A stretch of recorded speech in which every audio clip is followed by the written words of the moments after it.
Blanche. Morning, George. That was quite a party the Wilkinsons gave last night. I didn't expect you this early. Oh, well, Harry and I left the party early. Oh? When did you leave? When you started to sing Augustus J. McKuen was a henpecked married man. Yeah, that was early. That was only my 7th song. I'll bet Gracie was the only one stayed till the bitter end. Are you kidding? The host and hostess thanked me for saving their party. Well, they couldn't have. They left with Harry and me. Look, Blanche, I know that you don't like my singing, but I like it. In fact, I love it. And I've done very well in all branches of show business. And someday somebody's going to hear me and sign me. Well, George, you're going about it the wrong way. If you want someone to sign you, you better not let them hear you. Blanche, this is going to be an awful shock to you, but one of these days a new singing star is going to be born. And I've got a feeling it's going to be very soon. You mean you're getting a mad desire for pickles and strawberries? Today might even be the day. George, after hearing you sing, all I can say is, don't send out any birth announcements.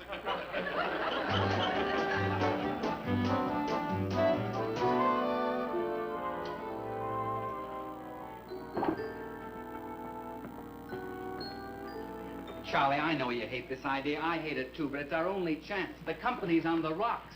They're repossessing our furniture. It's the only thing that can save us. Yeah, but think what'll happen to us if we do it.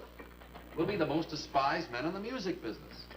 Our friends will avoid us on the street. Even our wives and children won't talk to us. Well, that's true, but we're desperate. Creditors breathing down our necks. We've got to do it.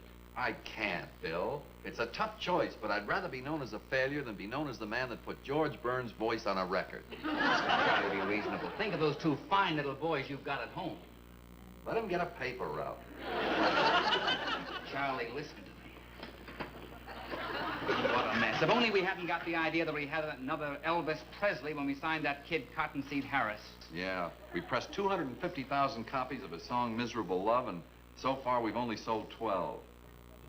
I thought we sold 13. We did, but don't mention it. 13 is unlucky. Look, Charlie, I know that when George Burns sings, he sounds like a bull moose with a bellyache, but all his life he's wanted to make a record. Well, let him make one with us, providing he buys $10,000 worth of stock in our company. We'll be in business again. We must be able to think of a better way. Maybe my kids will let me in on their paper route. Don't worry. We'll pay you next week. Howdy, sirs. Howdy, Cottonseed. Howdy. You all fixing to paint this place or something? Yes, Cottonseed. I like it this way. Without furniture, it kind of reminds me of home. Well, we may leave it this way. I was down at the record shop just now to autograph some of my records. They sell any? No, somebody stole my fountain pen. Something nice like that would happen to me. Oh, don't worry about Miserable Love, sir. If the sales on that one start slacking off, I got a new one I wrote this morning that's got to be a hit. I call it My Faded Sunday Jeans. All right, I give up. Let's go see George Burns. The rest of life joys are just broken toys for all that I want and all that I need and all that I care for is you. George, my hunch was right. You've got a chance to be up there with the best of them. Well, of course, I've got a certain style, all right. You certainly have. Charlie, did you ever hear a voice like that before? Never, Bill. I mean that sincerely. Thank you. George, I can't understand how come you've never made a record before. You've got the same quality that Frank Sinatra has. True, and I've had it much longer. George, we brought this recording contract over with us. Good. I'll sign it right away. Now, I think my first number should be In the Heart of a Cherry. George, I haven't heard the terms yet. Well, the terms, we'll talk about the terms. Well, we thought that the after. terms were quite generous. Of course, you can't expect to have the same royalties that Crosby Oh, has. no. We'll talk about that But of course, the afterwards. reason that Crosby gets so much more is that he owns a part of the company for which he records. So do Victor Moan and Eddie Fisher and Tony Hold Martin. it. You mean if I don't invest money in your company, I won't make the record, huh? Oh, I wouldn't put it that way, George. We would only let you put $10,000 in, and you certainly have faith in your own voice. $10,000. Well, of course, you might triple your money after your first album. You want me to make an album? 12 songs. 12? You've got a deal. You've got a deal. Yeah? And now the check, George? I'll bring the check over when I do my recording. And you bring it over this afternoon because that's when you're going to record. Good. And now I'll go down to the drugstore and get myself an atomizer and some lozenges. You see, Tiger Girl has a few high notes. Say, Mr. Burns, Yes? I may be a little late for the recording session. I'm starting my kids on a paper route. Bye. George, you'll never regret investing $10,000 in the Lomax Record Company. The three of us will make a fortune. I hope so. With a voice like Frank Sinatra's, how can we miss? I'll be back in a few minutes. George, Yeah? What is this about investing in a record company? Is that a good deal? Good. I think it's great. Blanche, if he thinks it's great, it must be. And you heard what that man said. Any record company that's got Frank Sinatra is bound to make a fortune. Sure, that's how George got in on the deal. He knows a good singer when he hears one, except when he's listening to himself. George is pretty smart. It's only his voice that's cracked. Listen, if we're smart, we'll take every dollar we own and invest in Lomax Records. I think it's a chance of a lifetime, Blanche. Come on over and help me convince my husband. Yes, sir. Now, I'll help you, but first I want you to help me. Well, sure, I'd be glad to. What is it? Here, sit down right here. Now, Now what? look right out there. Oh, dee-dee-dee-doo. Well, finally making an album. You know, the only reason that I've never made records is because of my agent. He always keeps saying to me, he says, George, wait until the world is ready for you. Well, I can't wait anymore. Ready or not, world, here I come. I once made a record and I paid for it myself, and I gave it to Peter Potter to play on jukebox jury. And I guess being the first one to present my voice made him a little nervous. And when he said, will it be a hit or a miss? Instead of hitting the gong with his hammer, he hit my record. But I'm glad I'm making an album. You see, my style of singing takes a little time to get used to, and you may not like my first song, but by the time I reach my 12th song, you'll think the first song is great. Yeah, I guess that came out the way. And what about those partners that came in and compared me with Sinatra? You know, that was kind of silly. My singing with Sinatra, we're both not in the same league. Sinatra had to take up acting to make a living.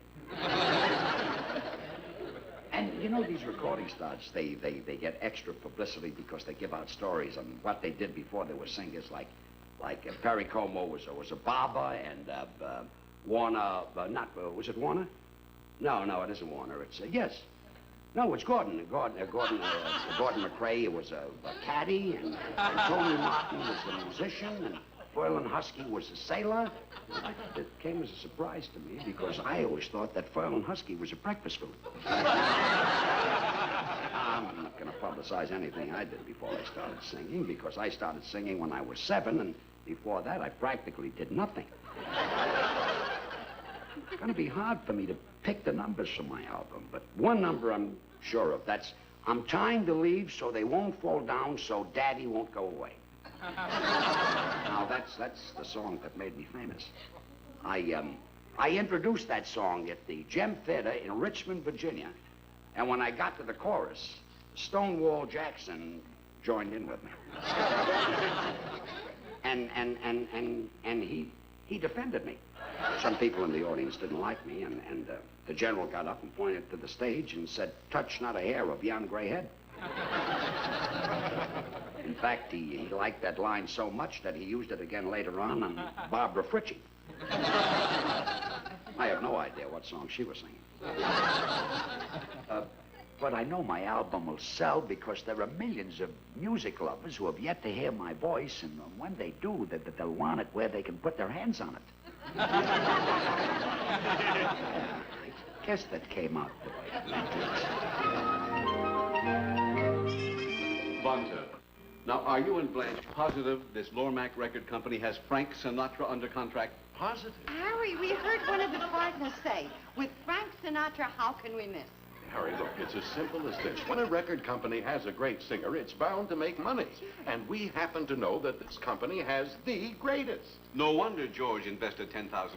Now, he may be ignorant about everything else, but no one yet has outsmarted him enough to get any of Gracie's money away from him. Not even Gracie.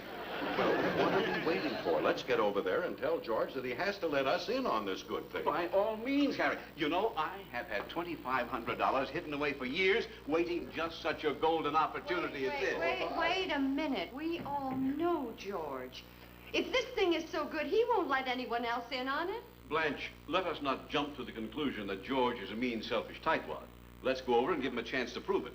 Harry, you and Blanche always have George wrong. George is a very nice, fine, open-handed, generous man. What did he give you for Christmas? You're absolutely right about George. What are we worried about anyway? We can get in on this deal without George. How? Go over his head. Blanche knows the fellas who own this company. Yeah. Blanche, get them on the phone. Harry can talk to them, and we can buy the stock direct. Bonzel, what a magnificent inspiration. We'll never forget you for this. Oh, thank you, Harry. Wonderful. Hello, Mr. Tyler. That's right. Mr. Morton would like to speak to you. Charlie, do we owe money to a man named Morton? We must. Who else phones us? Hello, Mr. Tyler. Mr. Morton, you'll have to wait like everybody else. But I understood we were among the first. Huh. There are hundreds ahead of you. He says there are hundreds ahead of us. I was only going to put in 1,000, but if it's that good, Harry, put me up for 2,000. Well, Mr. Tyler, I implore you, we are very good friends of Mr. George Burns, and we insist that you put us down and let us invest $4,500 in your company. You want to invest in our company? Just a minute, I'll have to have a conference with my partner.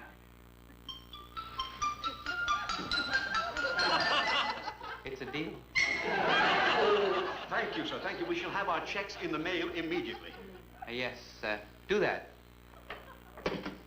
For once we weren't caught napping. We're in on the ground floor.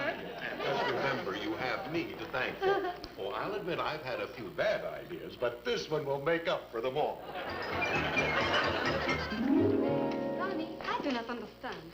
If we are going to lunch, why do we have to see your papa first? Well, I want to take you to a very nice restaurant, but I'm a little short. Oh, but you're not. You're very tall. Well, I'm tall that way, but I'm a little short this way. Ah, good morning, Dad. Good morning, Ronnie. I'm a little busy picking out some songs. Oh, anything you want? Well, Dad, do I always have to want something to come see you? No, you mean more to me than just a father. Why, you're a friend, a real friend, and I like to stop by. And I also like to have a nice long chat with you. Well, good, Ronnie. I always like to have a nice long chat with you, too. Now, what shall we talk about? Well, you pick the topic. You're the one who wants the money. Ronnie, I used to have these long chats with my father, too. He was about 10. I want to take Colette to lunch, and she's outside. You took her to dinner last night. I thought you were going steady with Judy. Oh, well, I am, but Judy's away, and I can't just sit around the house and mope. And after all, she won't be back until tonight. That would mean about 3 more hours of moping, which would be awful. And the only reason I'm going around with Colette is because I expect to be in Europe next year. And she's teaching me French, so when I get to Paris, it'll come in very handy. Well, what has she taught you so far? Oh, a lot of useful phrases. Like what? Well, je t'aime. Je t'aime. What does that mean? Means I love you. I love you? Well, that'll come in handy, yes. What else? Well, baisez-moi. Baisez-moi. What does that do? What does that mean? Kiss me. Kiss me. Kiss me. And how would you ask for a ham sandwich? Dad, if you're in Paris and you're my age and all you're thinking about is getting a ham sandwich, you don't deserve to go. Honey, I've got news for you. When I was your age and the way I looked, if I asked a girl for a kiss, I'd still wind up with a ham sandwich. Okay, Ronnie. Here's $20 and make up for what I missed. Thank you, sir. I will. You know, I'm in a very good mood today. The Lomax Record Company wants me to make an album for them. Really? Colette? Gee, Dad, that's great. You'll top them all. Yes, Ronnie. Ah, Colette, did you hear the good news? My father's going to make a record album. Really, Monsieur Ben? Oh, that is wonderful. I have never heard you sing. What kind of a voice do you have? Well, if I wanted to brag, I'd say it's great, but I'm modest, or I'll let my son tell you. It's good. He's even more modest than I am. Yes? Mr. Burns, this is Judy Meredith. Your secretary isn't out here. May I come in and see you a moment? I just got back into town. Judy, I'll be with you in a minute. Colette, please, you must go out on the terrace. Yeah, what am I going to do? I have a girl on the terrace and one in the outer office. Ronnie, when I was your age, I had the same problem. What'd you do? I can't remember that far back. I just have to hide in the terrace. Oh, you're taking the coward's way out, huh? Yeah. Now I remember that's exactly what I did. Don't forget, don't say anything to Judy. I can trust you, can't I? You can if you want to. Hello, Judy.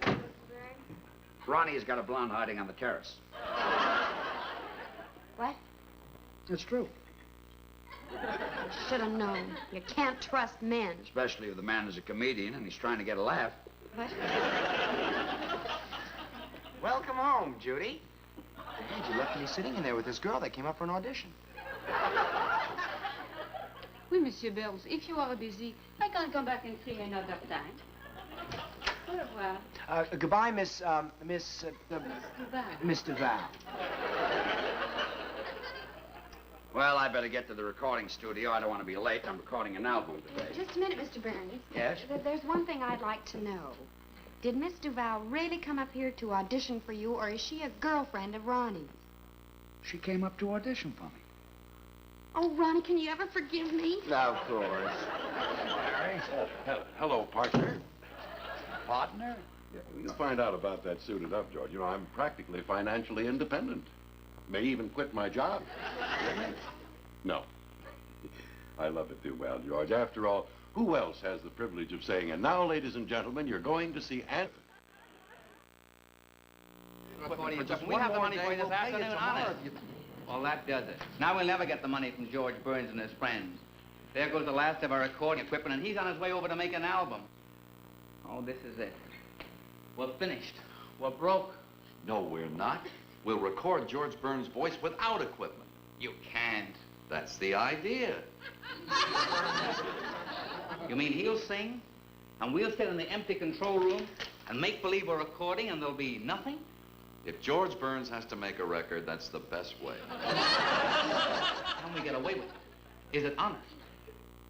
Go back to the first question. Can we get away with it? We just keep him out of the control room, and then when we get his check, we get back our equipment.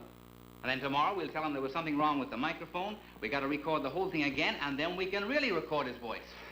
Unless we can figure out another way to prevent it. Howdy, sirs. Howdy, Cottonseed. Howdy. I got some good news. I was down at that record shop again, and something wonderful happened. You found your fountain pen. Not only that, but... Well, George, how are you? Say Good again. to see Listen, you. there's something you gentlemen ought to know. See you later. Well, if you're ready, I am. There are my numbers. Good, good. Have you got the check? Oh, yes, sir. Yes, sir. Here it is. That you get after I record. Oh, well, good. We're all set up for you, George. Where's the orchestra? The orchestra? Oh, well, you sing with your piano player, and then we put the music in later. Oh, is that the way they do it now? The last time I made a record was when the Victor Company first started and the dog stopped listening to his master's voice and bit me. Well, we'll be in the control room, George. Good, good. Look, how do you want me to sing these songs? Now, I can belt them out, or is your equipment delicate enough where I can sing softly? You just sing naturally. Our equipment is perfect for your voice. Good.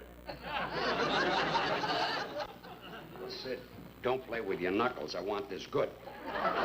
George, for your sake, I hope there's no dog in the building. George, stand by to record and watch my hand signals. Rolling. George Burns, song 1, take 1. The birds are sweetly singing, the perfume flowers are bringing, and the wind is blowing as it's passing by. It brings me back to days, to young child's ways, little girls bashful and just shy. And when a boy left home, this country wide to roam, and absence makes the heart grow fonder. I knew it'd come back someday, and now I'm gonna stay. From your little side, I'll never wander, because I love ya, I love ya, I love ya, I do. You're the only girl that I adore. Love ya, love ya, love ya, I do. And every day I miss you more and more. Someday I may build a little home for 2 or 3 or 4 or more, settle down for life. If you will not, because I love you, love you, love you, love you, love you, love you, love you, dear, I do. Love you, I do.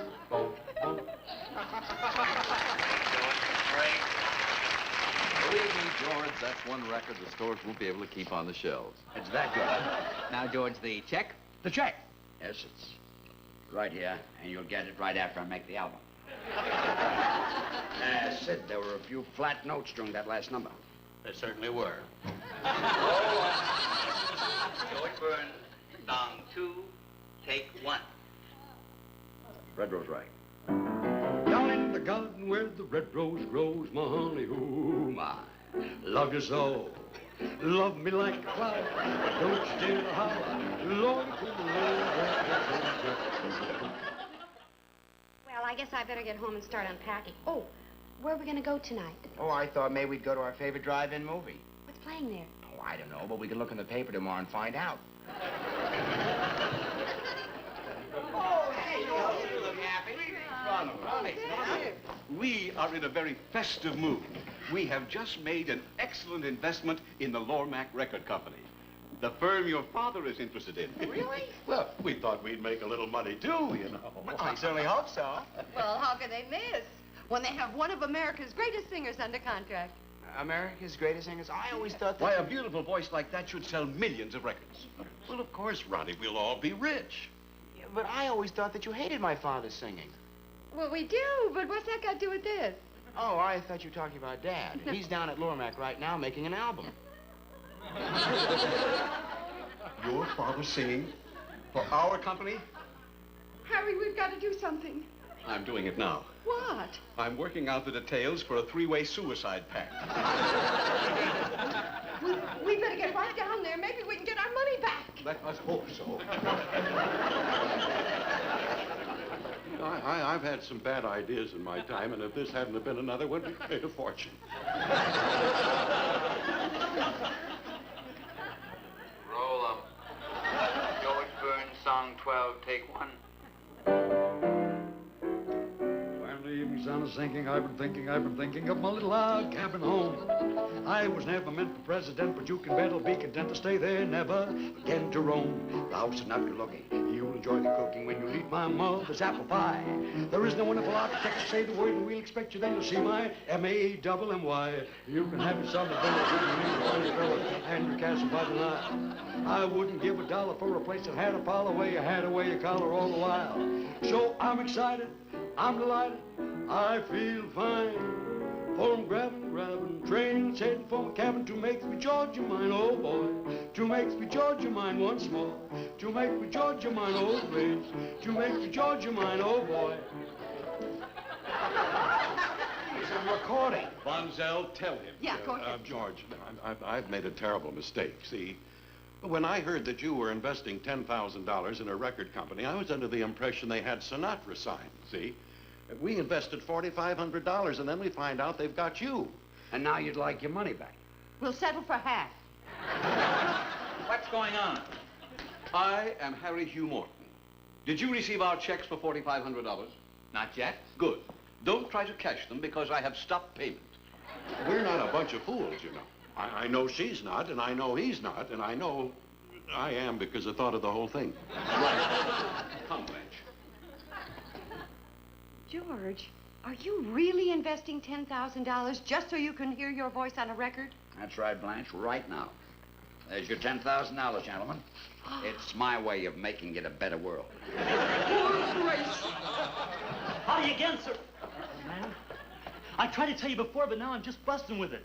I was down at that record shop again, and people are standing in line to buy Miserable Love. No. What? Yeah, and they tell me all the disc jockeys are playing it. Why, it's selling like flapjacks.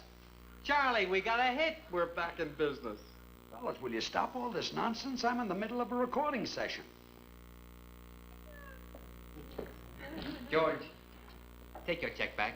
I signed a contract to make an album. Tear up the contract and we'll give you $1,000 profit. 1,500, George. 5,000 in my kid's paper route. I've been thinking of George, there's something you don't understand. I was never meant for president. George, Came to Rome. it's gone. George, the microphone. The George, it's dead. Meet Mama Sacrifice. There is no one like to catch the same